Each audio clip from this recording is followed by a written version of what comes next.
मंगल देशा पवित्र देशा महाराष्ट्र देशा, प्रणाम घ्यावा माझा हा श्री महाराष्ट्र देशा।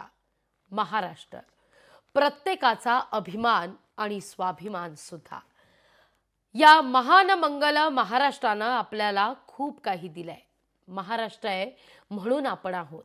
महाराष्ट्राची स्थापना होऊन आता 65 वर्ष झाली आहेत। या महाराष्ट्रानं आपल्याला सगळ्याच बाबतीत समृद्ध केलंय, म्हणून आता आपण महाराष्ट्राला काहीतरी द्यायला हवं, तेही आजच्या महाराष्ट्र दिनी। त्यासाठी लोकशाही मराठीनं काही मान्यवरांना या संदर्भात बोलतं केलंय, पाहूया।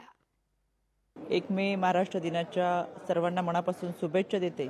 65 वर्षाची ही दैदिप्यमान परंपरा जोपासत 65 वर्ष या महाराष्ट्र दिनाच्या निमित्तानं आपण पूर्ण करतोय। अनेक आव्हानात्मक कामं आपल्या सगळ्यांसमोर आहोत आणि म्हणून मला असं वाटतं की माझ्या राज्य महिला आयोगाच्या वतीनं गेली 3.5 वर्षाच्या कालावधीमध्ये महिला सुरक्षिततेसाठी, महिला सबलीकरण, सक्षमीकरणासाठी जे काही काम केले त्यामध्ये खारीचा वाटा उचलत असताना येणाऱ्या कालावधीमध्ये महिलांसाठी एक सुरक्षिततेचा आत्मविश्वास देण्याचा प्रयत्न आम्ही आमच्या माध्यमातून निश्चितपणे करू। महाराष्ट्र दिनाच्या लोकशाहीच्या सर्व प्रेक्षकांना मनपूर्वक शुभेच्छा, सदिच्छा।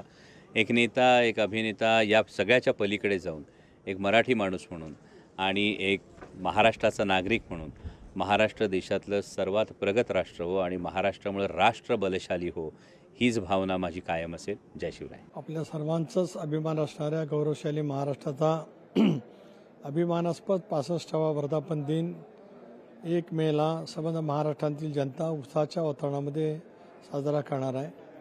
महाराष्ट्र दिनाच्या राष्ट्रवादी काँग्रेस पक्षाचा अध्यक्ष म्हणून महाराष्ट्रातल्या जनतेला माझ्या मनपूर्वक हार्दिक शुभेच्छा। महाराष्ट्रातली अनेक वैशिष्ट्ये आहेत।